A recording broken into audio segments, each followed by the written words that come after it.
Do you ever get on the internet and participate in these fan forums anymore? I know there used to be some band participation. Do you get exposed to the huge melting pot of opinions that's out there? No, I think at a certain point, with the advent of the internet, you can't read everything because it would just make you crazy. I mean, people, go on YouTube. You can't see a clip of one movie, of one comedian, of one artist where there's not a discussion or war about who's better or this guy sucks, or if you really want to see something good, check this out. It's art. It's subjective, and does a steak from Morton's taste better than a fillet of fish from McDonald's? It's up. I don't know because I'm a vegetarian. It's personal thing. Well, I can tell you my opinions. Morton's will rule the day any day. Mick Morton's.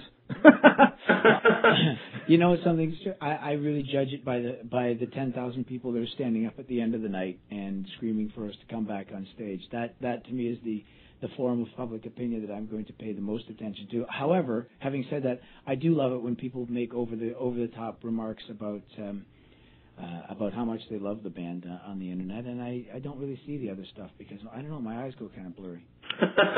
Fair enough. Now I wanted to ask you about Glen and him leaving a few years ago and what that transition was like for the band, and how's the band situation changed with Ricky being there instead of Glen.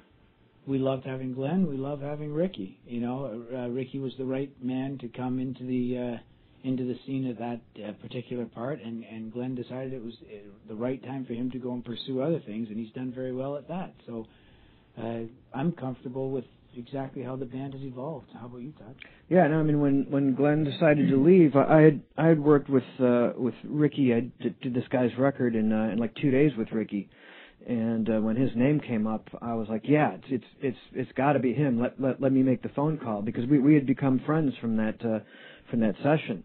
And he came in, and it fit like a glove. And personally as a drummer, I love having 5-string on some of the songs. It just really adds, sort of a majestic low end at times. So Glen was a great bass player, but he was sort of a guitarist that played bass, and Ricky's a bass player. So for me, it's as the drummer bass player marriage, it's just a delight.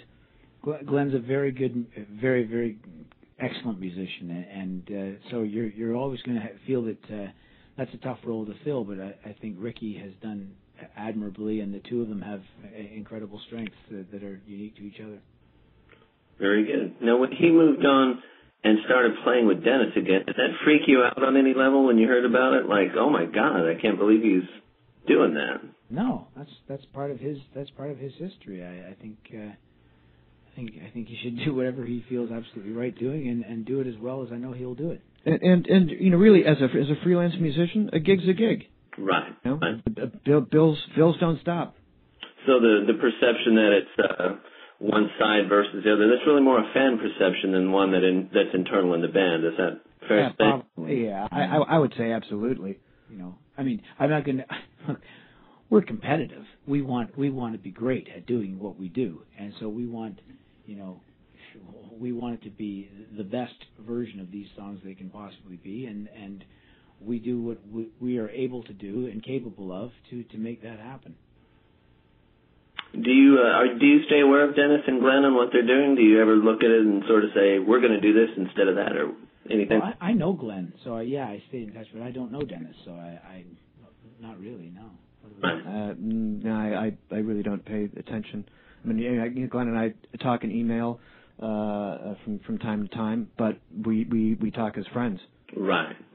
And with my friends, I don't sit and talk about music and what we do. We talk about life and just what's going on. Very good.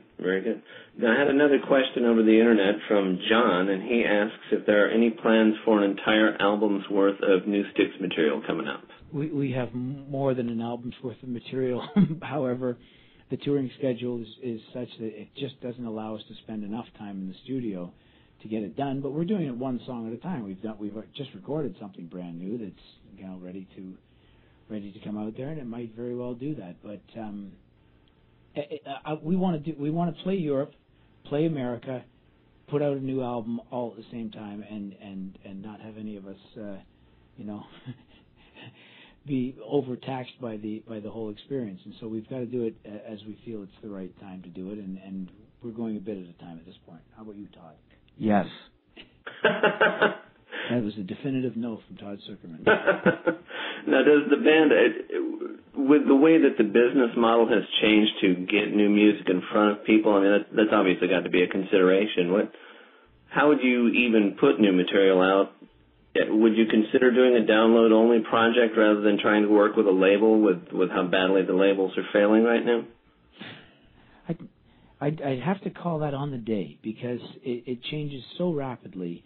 The day something comes out, there's a place for it to be. If either it's on Rock Band, if it's a classic track, or it's on iTunes, or it's for download, or they're with Can't Stop Rockin', we actually sell CDs at the shows, and they're flying like crazy. So there are many ways of doing it, but at the moment, I would say that live is king, and any way that people can come in contact with the music and fall in love with it is up for grabs. Very good. Very good. Now, Todd, I wanted to congratulate you on the great reception you had to your DVD and the Modern Drummer polls. Tell me a little bit about that, if you would, please. Number one, rock drummer Todd Sucherman. About to answer that question. Well, it's still kind of a bit of a wonderful, delightful blur, because doing an educational DVD is something that I always wanted to do and felt strongly about, because I thought that a lot of the DVDs were vanity projects, were very much look at me, look what I can do. And I really, in doing drum clinics around the world, I wanted to pass along useful information that could help drummers and help musicians, not only with their musicianship, but to become employable and have other sort of life tips or career navigational tips that would go beyond just the technical aspect of playing the drums.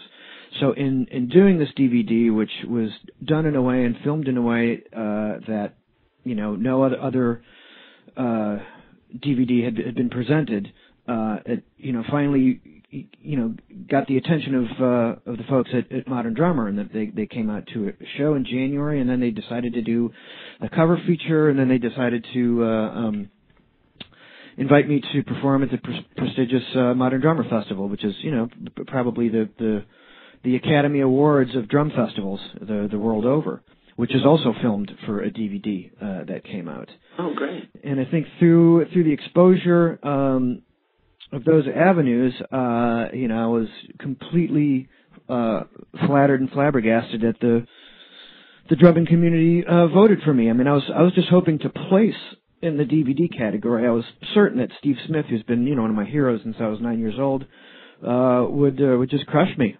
But it was not to be. I got the nod, but to get rock drummer and number 3 clinician and number 2 recorded performance was just amazing. And I still get congratulatory emails from various people I know or slightly know on a daily basis. It's really been quite staggering, and honestly, that just makes me want to work harder. Very good. We had talked before about how you were a little bit under the radar in the drum community, and now that really seems to be changing. And it's about time. Yeah, I'm an overnight sensation. Yeah, I suppose so. So will there be more instructional DVDs and clinics and things from you coming up?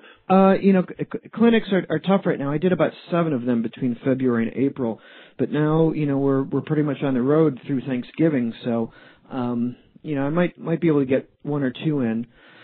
But those might be done for the year, but I certainly hope to do more, because I really enjoy doing them. I find them a really rewarding experience to connect with musicians in such an intimate setting, and I'm starting to kind of get notes together, some embryonic ideas for another DVD, but that might be 1 or 2 years down the road.